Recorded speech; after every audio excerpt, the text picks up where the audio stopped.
This is a perennial question. Always new though, because it's many people ask that question again and again. From Joe. Can you help me better defend myself against the pain bodies of people with whom I am close, like my son and wife?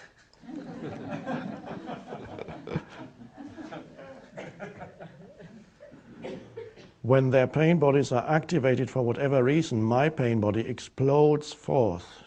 It is almost like they enjoy playing or feeding on one another. What suggestions do you have for this situation? Well,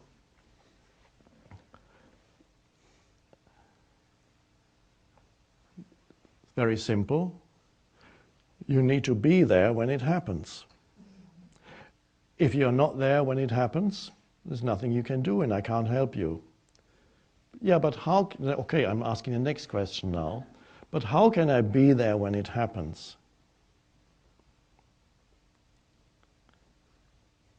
I suggest that you bring presence into your everyday life in ordinary situations so that you grow in presence power, a way of speaking. You grow in presence power.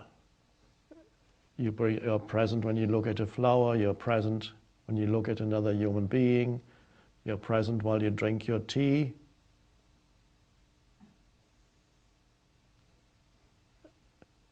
You're present while you walk across the room. Rather than wanting to get to the door, you're present with every step. It's a beautiful practice. You're present while you're waiting for the elevator, you're present while you're in the elevator. Feel the inner body, be there fully. You grow in presence power. Invite presence into your life when you're not being challenged, because when you're being challenged and you haven't invited presence into your life in non-challenging times, you're not going to sustain presence when you're being challenged, unless perhaps it's a life and death challenge, in which case it could still happen. But normal challenges, if you're not present in non-challenging situations, then it's how are you going to sustain presence when you're facing a pain body, either somebody else's or yours. Usually they go together. So when I say be there when it happens, is what that means. Be conscious of what is happening at that moment. Realize that it is the pain body. Be there as the awareness rather than as a reaction.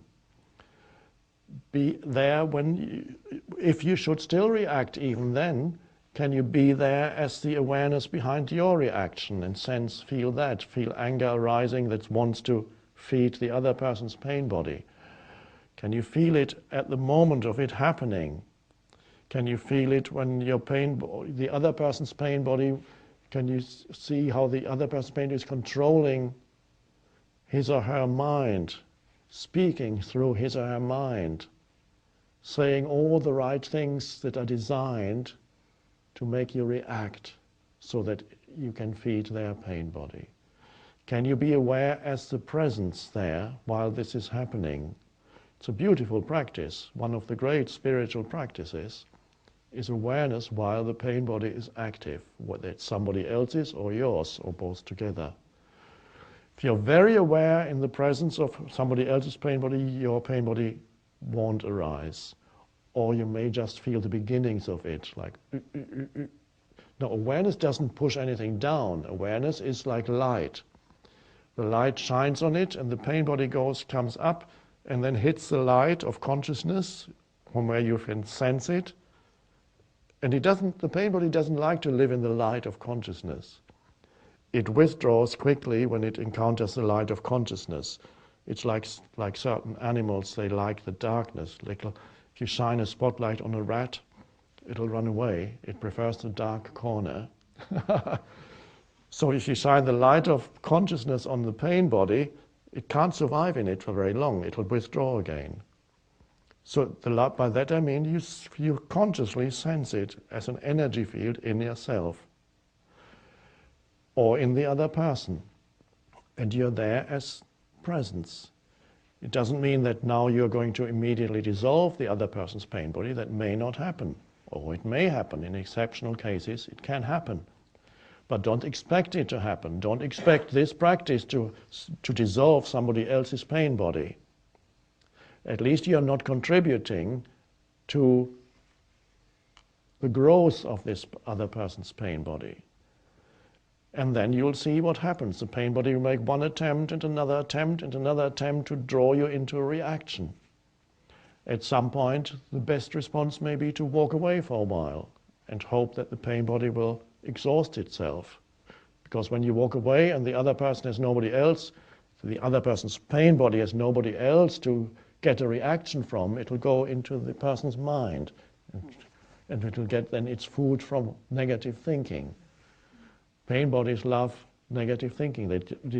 It feeds on negative thinking.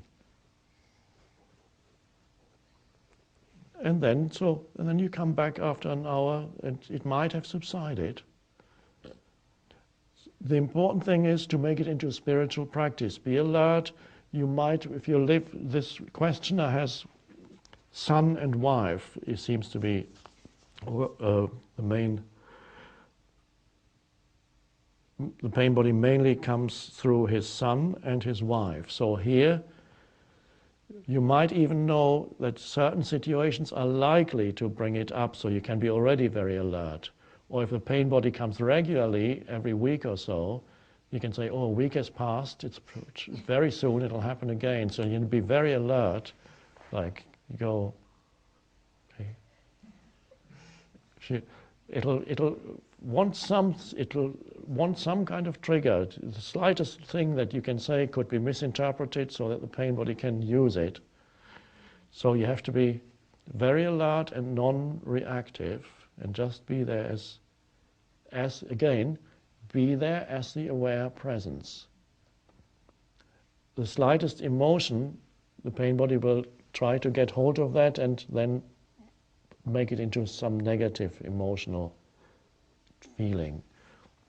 This is a little bit like, let's say you're encountering a wild and dangerous dog in the street, or you're walking somewhere and you get a dog that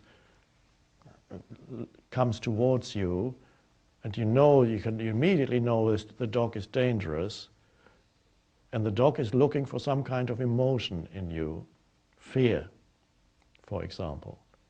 If you can be absolutely present, it is unlikely, although I'm not guaranteeing anything, it is unlikely that the dog will attack you, because it is seeking to link into some kind of fear, emotional fear presence or aggression or fear, and then it'll go in.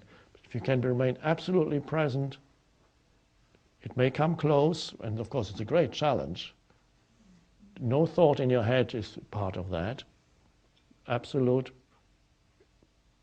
clear, totally clear mind. Krishnamurti has a story that it happened to him once with a tiger, and he said a tiger came so close to him, a wild tiger in India, that he touched the tiger for a moment. And of course his mind was totally clear. The slightest thought, and he might not have survived to tell the tale. He was absolutely present. And then you can touch the tiger, although I'm not recommending that you try it out. I'm not recommending it.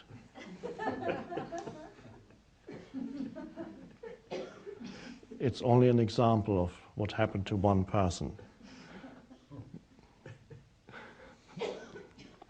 As they say in some films, these stunts are performed by professionals, don't try them out.